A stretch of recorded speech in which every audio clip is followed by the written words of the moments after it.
All right, here we are talking Knicks again in episode 554 of the podcast. Now, hopefully the video format holds up because I'm still trying to make adjustments with my new camera.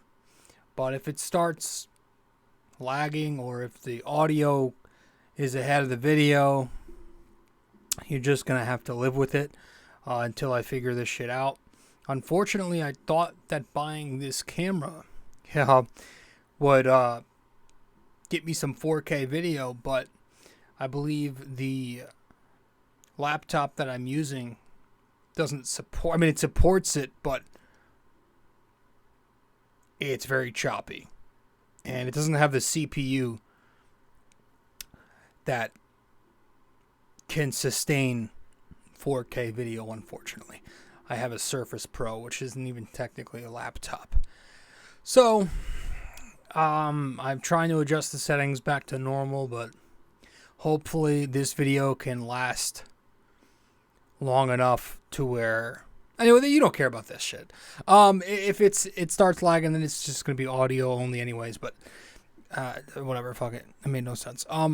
Knicks. The Knicks. We're talking more Knicks in this episode 554. Let's get to the intro and start this thing up. Let's do it. Welcome to BD4, an RJ Carbone podcast. BD4, where there is no better way to get your Yankees and Knicks analysis. We also do MMA. Yanks every series, Knicks every game, MMA on occasion. BD4 is a 5-star show on Apple Podcasts, also available in video format on YouTube and Spotify. So thanks for stopping by, and we hope you enjoy the show. Champion of the world, turning, looking, see ya!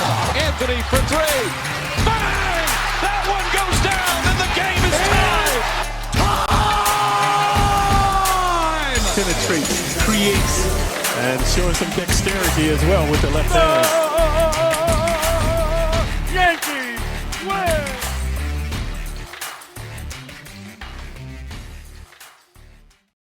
All right, welcome back to BD4, episode 554. Episode 554. Now, if you're watching the YouTube edit, again, I'm sorry for the lag, if there is one. If the audio is ahead of the video, I'm sorry. I'm still trying to figure shit out with my camera. I'm also sorry if I look up often because for some reason I'm still watching Yankees baseball here on August 25th. I'm still watching these meaningless exhibition games for some reason. I'm recording this during the Yankee game Friday night. I got back home from school a little bit ago, college, and I'm spending my time here on Friday watching the Yankees and talking Knicks. So that's what we'll be doing in this show. And we're going to talk a little bit about the Knick offense. As we keep zooming through the calendar every year and whatnot, the NBA keeps changing. And today's offense in the NBA is very fast-paced. It's very focused on ball movement and player movement and guys getting out and running. And, the Tom Thibodeau offense isn't always like that. We complain about the offense a lot, but it was a good offense last year. They produced. However, in the playoffs, we saw what happens with a Tom Thibodeau offense. And I know that a tiger never changes his stripes, if that's the saying. Yes, that's correct. Tom Thibodeau is not going to change his stripes, right? He has an offense that's, it's very ISO heavy.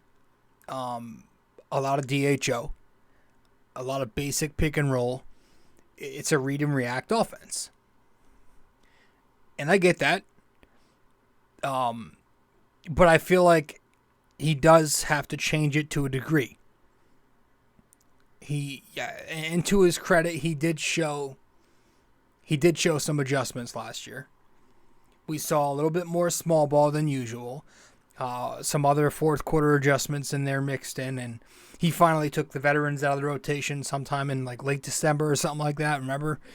That helped the Knicks pick it up. And in the playoffs, too, he did make the adjustment by going to Quentin Grimes in the starting lineup over Josh Hart, for that matter. It was just, by then, a little too late when everybody else was hoping for it earlier.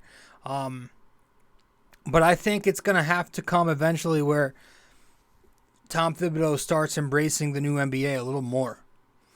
Like, small ball offense needs to be a thing. Go small if you need to, especially now. With this Knicks team now lacking a backup four, it's going to be crucial more now than ever. Obi Toppin is now in Indiana, so you're relying on Julius to stay healthy, and I don't think I want this Isaiah Roby guy as the backup four, and let's shoot the shit here. I don't think you do either. I think we all prefer also that it stays in-house and the Knicks don't go out and chase some middle-of-the-road power forward on the market.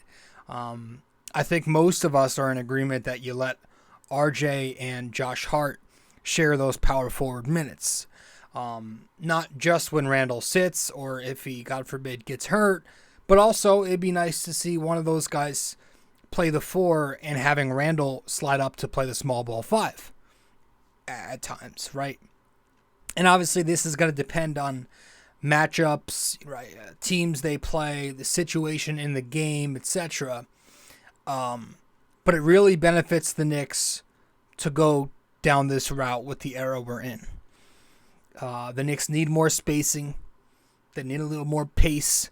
And I feel like playing those guys, RJ and Hart, who are more guards and wings, up at the five can help in those areas. The Knicks have the roster versatility to where they can play small ball. I want to see Tom Thibodeau get guys coming off of cuts and screens more, less ISO. Include more of off-ball offense in there. Brunson and Randall, the ISO ball between them worked in the regular season tremendously. I get it. And the pick and roll. Listen, when the defense switches and you get that mismatch, I get it. But in the playoffs, we saw, again, the offense just go dead for the Knicks.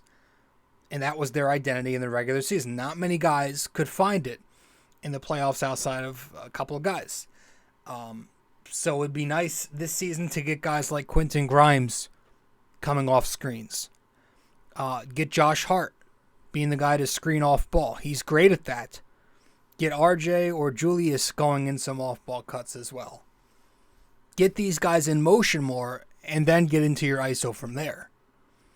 Even Brunson too, like with the acquisition of Dante DiVincenzo, not only will that help bring a little bit more spacing to those RJ lineups and the Hart lineups, which I hope Thibs staggers those two a lot more, right? DiVincenzo's a good shooter. He's got a quick trigger that can beat a closeout in the corner. But he's also capable of playing as a secondary ball handler in the pick and roll. So as DJ LeMahieu just misses... No, he hits a home run. Home run in the left field for DJ in the fifth inning here. 1-0 Yankees. He's hit in the second half. Anyways, a guy like DiVincenzo not only is a good shooter, but he can also play that secondary ball handler role. He's one of those guys who can help the Knicks run Brunson off the ball more. So I think that could be a benefit. And the Knicks, listen, they've been top 10 in ISO each year with Tom Thibodeau. Last season, they were fourth in ISO, and they were also running ISO so much that it became the fourth most ISO possessions per game in the NBA in the last 6 seasons. So that's a lot of ISO. It can get very, very stagnant at times, and we saw that happen in the postseason. And it's tough because the Knicks' goal is you want them to be a championship contender. You want them to be looked at as one of the NBA's top teams, not just a good, fun story. and you look at some of the NBA's top teams over recent seasons, Golden State, Denver, Miami, Boston, Sacramento is one of those young up-and-coming teams, Phoenix. A lot of those teams thrive because they have a more streamlined offense. They run off of cuts, they come off of screens, and they move the ball quickly and often. A lot of them don't play a slow ISO-only game. They don't wait until 4 seconds in the shot clock to make their decision. So I think speeding up the offense, getting guys in motion, will only increase its efficiency and its fluidity as well. So I want Tom Thibodeau to really focus on that, and me talking about this for 10 minutes is probably useless because, again, let's be honest, he's probably not going to make many adjustments to the way his playbook looks.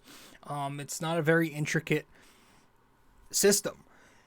Again, it's very pick and roll heavy. You'll have DHO on the perimeter. You'll have your basic pick and roll, but that's really it. It's there's not much. You're not going to see a ton of actions ran with a lot of guys off the ball. You're not going to see L cuts and pin downs and down screens and different types of offensive sets in the half court. This is just the way Tom Thibodeau does his thing. And I'm also looking at this offense and just the lineups in general.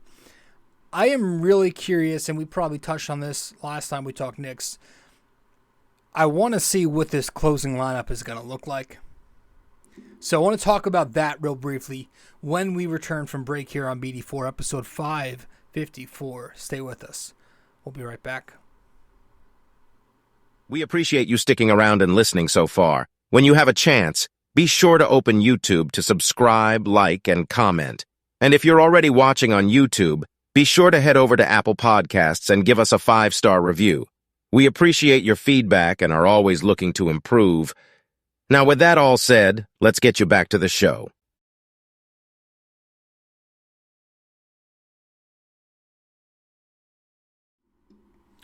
All right, welcome back to the show, episode 554 of BD4. The closing lineup, that will be a topic this year I am sure we're going to discuss a lot. With a very guard-heavy rotation, it's going to make things difficult. How Tom Thibodeau maneuvers the closing unit. I think the staples to close out the game are obviously Brunson and Randall, right? But what happens in between? What happens at guard and wing? Like, you've got a lot of guys to choose from.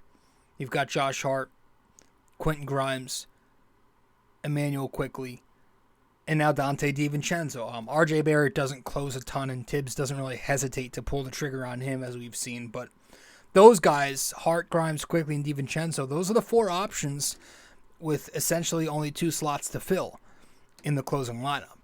And I'm sure on certain nights it's going to change. Different guys will get different looks. And on some of those nights where the Knicks lose, you're going to have people questioning Tom Thibodeau, right? And playing Monday night quarterback or Monday morning quarterback with, what he does and doesn't do. But there will be some type of norm, I'm sure. There's going to be a collection of 4 or 5 guys who get the majority of those closing minutes in the end. So I'm very, very curious to see which Knick is going to lose minutes in that guard rotation.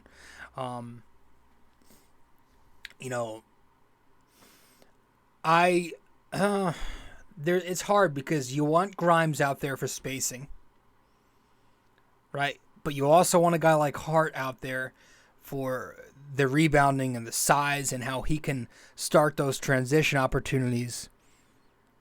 Hey, he's a good defensive player. But it's like if RJ's having a night, that's good. But he's got a liability defense and the shooting, and Josh Hart has a liability in shooting. And you put Quickley out there, that's good, but he's not always on. And that's a smaller unit right there. So it's gonna change a lot. But again, it's going to be interesting to see who are the mainstays as we head closer to the season. It just has me thinking. I also want to see Tom Thibodeau optimize offense from spots that he could maybe get some more things out of. I'm looking at some of his big men. We know that in the past, Mitchell Robinson has a number of times complained about not getting enough reps. And I know a lot of that is because he doesn't have anything outside of the basic rim running offense in him. He throws down pick and roll lobs. That's about it. And he cleans up those second chance opportunities. But, so get him involved in offense a lot more. Run that pistol action between RJ and Mitch a lot more. We've seen Thibs go to that. Run the side pick and roll. I think try to get him some more looks. I think Isaiah Hartenstein, as he woke up in the second half, he was a lot better. But there were a lot of times I wish Thibs would use him the way that he used Joakim Noah when he was coaching him in Chicago. Right? When Noah was an MVP candidate, he was in the center of the floor. He was at the nail as this playmaking hub. And that's kind of what you want to see from Isaiah Hartenstein a lot more often. A guy who can find guys cutting back door, draw the defense in at the nail, and open up space around him. We've seen Quentin Grimes get iced out a whole lot and only get in some nights 3-4 shots up. That's a guy with his shooting skill, and he's probably the best, or at least the most potent shooter on the team. That's a guy you want to see get more reps. And again, that has a lot to do with Tom Thibodeau's playbook and how he ISOs a ton of guys, and it's mainly Brunson and Randall and an occasional RJ ISO, but the way that Obi Toppin was used wasn't always great. I mean, he could have been a very dangerous short roll man, but instead Obi was often, when he was in the half court, limited to that Steve Novak role where you tuck him in the corner as this floor spacer and you just threw him when you needed desperation three in the corner, or if he was wide open in the corner, you threw it to him. Like, he wasn't used as that cutter. He wasn't used as a pick and roll man in the short roll, and you didn't see that often. It was just in spurts occasionally. And that's why it's a reason why I think there's a ceiling with Tom Thibodeau as your head coach. I love the guy. I'm a big fan of the guy. I've completely bought into him, but what he's great at, I saw this in an article somewhere, and it was worded perfectly. Tom Thibodeau is a coach who's great at raising your floor. He's great at making you go from bad to good. That's what he's done his entire career with teams.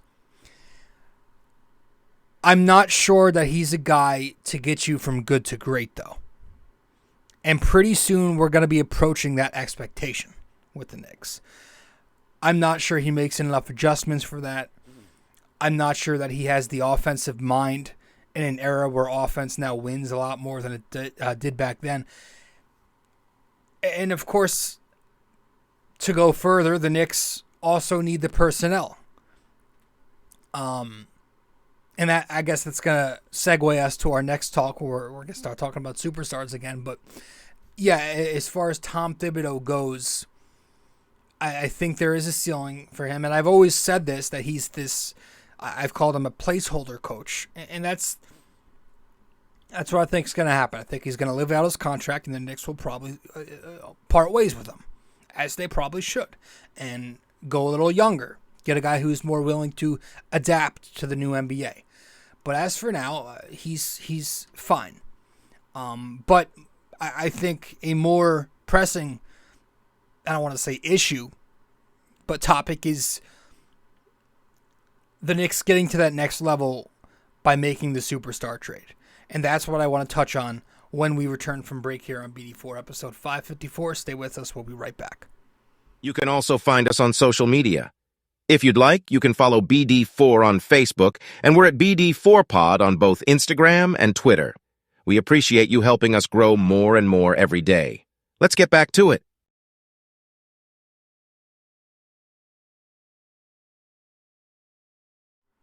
All right.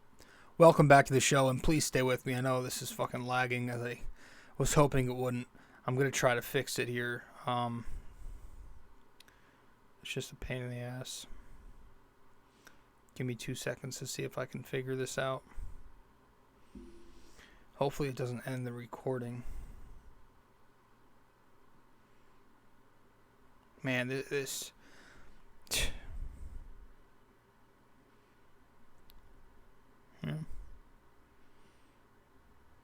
Get a new mic, think it's going to be better, or a new camera, you think it's going to be better, and it gets worse. What a fucking joke. Waste of money. Anyways, you know, if you're listening to the audio version of the show, the podcast, it doesn't matter. If you're watching the video, it's probably not great, the YouTube edit, but who cares? The words are what matter in the show. You know, you don't come here to look at me. Yeah, when will the Knicks make the next step? Like we mentioned in the last Knicks episode we did a few days ago, there are a couple of Knicks core pieces that will likely be included in this eventual deal, right? I think it's either going to be R.J. Barrett or Quickly as the headliner in this next superstar trade that's coming up. With RJ, listen, we know about him. The efficiency, the shooting, finishing is a problem, especially with his right. The defense, tunnel vision, you're worried about his fit with Julius Randle. And, you know, all of that makes his highs and lows way too far apart, right? It's the extremes with RJ. We need to see more high and just a normal low. And not two different extremes, like in the playoffs. He was so strong for the Knicks in the postseason. And then all of a sudden, Game 6 comes against Miami, and he's 11 points, 1 for 10. I think the Knicks... I don't know that the Knicks love R.J. Barrett. I mean, we know they don't. They were ready to trade him, right? And this front office, remember... They don't have ties to him either. They didn't draft him. He wasn't drafted under this regime. And RJ is also with WME, so it's not like he's a CAA client either. He has nothing to do with Leon Rose or his son. So I wouldn't be surprised if he's dealt, because the Knicks simply need more shooting from that spot. They need shooting in the starting lineup bad. So it's very likely he could be dealt. And then this is also very likely that Emmanuel Quickly could be dealt, and this could be happening for a few reasons that he's dealt. He's on an expiring deal, as we know, and he's still not extended yet. The Knicks have not extended Quickly to this day as we speak, and while there is still time, he has until the eve of opening night. The new CBA rules also make it very, very, very difficult to move a young player on an extension. And then you look at, you know, the Hart extension. You look at the Dante DiVincenzo addition. It seems like Leon is setting up to make Quickly more of an expendable asset, which is good. It's always a good thing to put insurance behind what you do. But yeah, I don't know that he comes back. I think he is moved. It's very possible. This is a kid who's going to be asking for $20 million AAV. That's at the very least. And if you're Dolan, well, you could pay that. Considering everything, is it smart to do all of that on a team who's a second round, maybe third round at best? Because think about it. Brunson is due for a payday in 2 years. Randall's also due in that same offseason if they decide to bring him back. With the CBA shit, the luxury tax aprons will be right there. So while Dolan could spend it, obviously he's loaded, while he could, going past those tax aprons on a roster with these guys and still zero superstar, it's a bit much. If you spend that much, it may as well be on a team with a superstar on it that could take them to the next level. So financially, it makes sense that an RJ or an Emmanuel quickly gets moved, possibly both, for the Knicks to truly take that next step. And until they do make that move for a superstar, the Knicks are going to remain in, I don't want to say purgatory, because I feel like that's too harsh of a word, since there's a positive light shining on the Knicks brand right now. But until they grab a star, they won't truly take that leap to championship caliber. I'm not saying it's a failure. Like, I still think if the Knicks can get to a third round, I still think that's possible with this team. A third round will be a huge success. Depending on the matchup, I think that's possible. And if they get bounced again in round 2 this year, again, my hope is that it's in Game 7 against a tough-ass team, but I live with that. But we eventually need to start moving away from the participation mentality. Like the 2017 Yankees was the 2022-23 Knicks. That was right, and then they only got the expectations only raised from there, and the scrutiny got more worse and worse as the Yankees score another run. But they do, they need a superstar move sooner rather than later, with all these guys coming off the books in a few years. I was looking at the next few off seasons, and I think it's like 3 years from now. Tops, it might be 2 years from now. All these guys are off the books. There's only a few. So their window is gonna either close or, depending on how they do this, how they operate financially, they could reopen it in a few years. But maybe this is the season to get their guy. There's a lot of news lately surrounding, obviously, Lillard, but also Embiid and Giannis.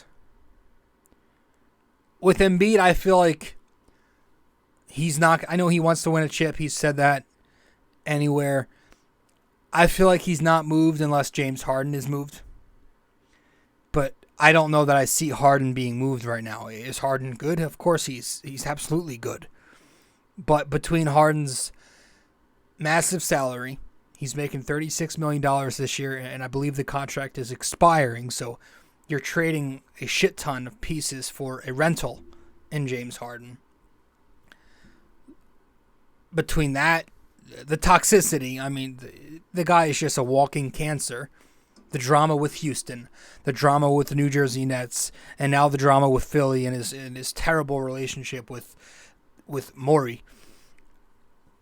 Between the infamous playoff choke jobs on his resume, it doesn't exactly make him attractive. He's also a declining player right now. He's not the same guy he used to average 40 a game.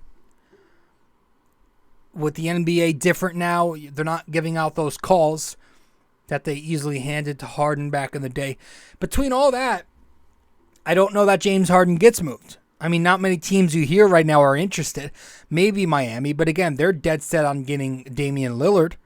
I've heard the Los Angeles Clippers as a potential suitor for James Harden, but why would Philly trade him right now when only one team is interested?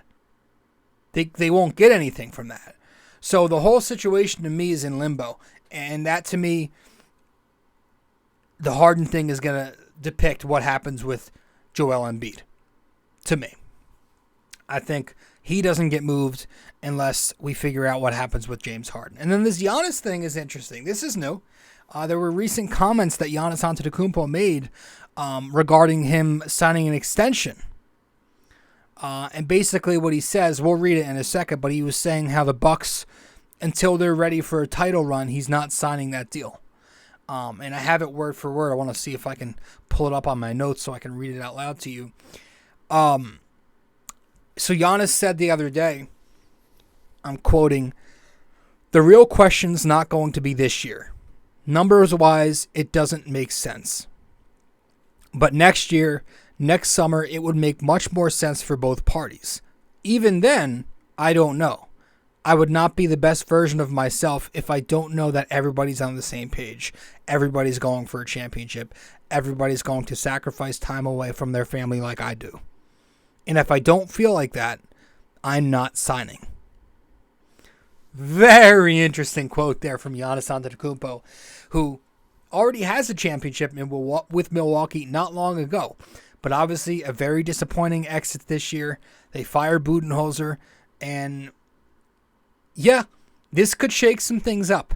Will the Knicks be suitors? Will they be active for Giannis? A lot of things to think about, and until we actually get some concrete things happening, there's not much more to discuss regarding the Knicks' chase for a superstar at the moment. But just thought I'd run on here and talk Knicks for a little bit, for a few minutes here. Episode 554, I think that's going to be it. We'll head to our final break, come back, and let's get to our trivia as soon as we return from break, and that'll be that from there. All right, stay with us. We'll be right back here on BD4 to conclude episode 554. If you have time in the day, or maybe just prefer old-fashioned reading over listening, then you can always follow along and subscribe to BD4 Blog by going to BD4blog.com. We're not on there as often, but when we do post, it's just as entertaining, opinionated, and passionate as we are on this podcast. Thank you so much. And let's keep on with the show.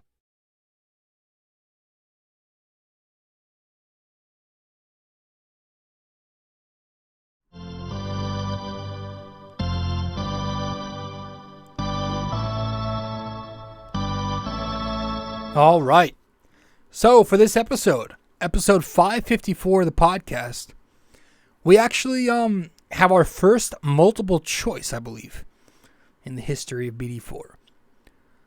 And our question for you: since the division went to 5 teams in 04-05, how many times have the Knicks finished in third place or higher? 5, 7, or 9? Since the division went to 5 teams in 04-05, how many times have the Knicks finished in third place or higher? 5, 7, or 9? All right, so let me know the answer wherever you can reach me. If you get the answer correct, I'll give you a shout out on the next show.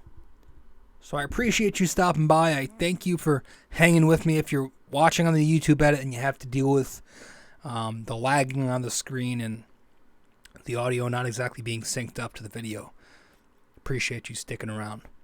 If you're listening, I appreciate you doing that too, because you're making me money. So thank you. And I'll see you all in the next episode. As for this one, episode 554 BD4, I'm your host, RJ. Catch you later.